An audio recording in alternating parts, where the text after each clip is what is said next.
Last December in eastern Tennessee, a slurry pond full of coal ash burst its banks and sent a 6-foot wave of black sludge across the Emery River, sweeping 2 houses off their foundations.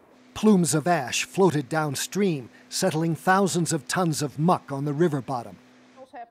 Researchers from Appalachian State University took samples 2 miles from the spill.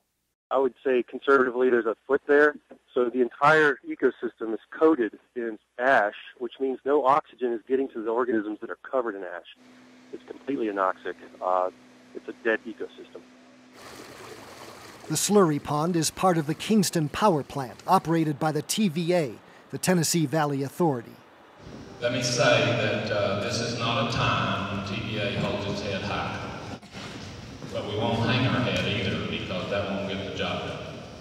I'm here to tell you we'll clean it up.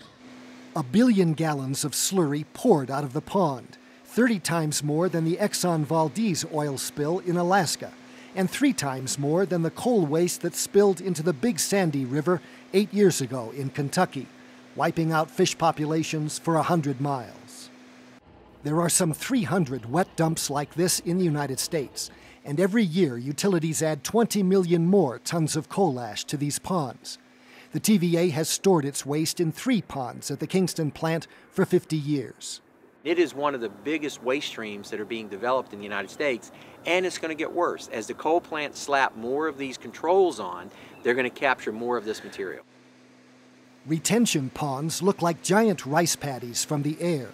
Their walls and bottoms are made of dirt and can leak into nearby rivers. In 2007, the Environmental Protection Agency estimated hazardous chemicals were leaking into groundwater at 67 coal plants, most of them older and located in the southeast.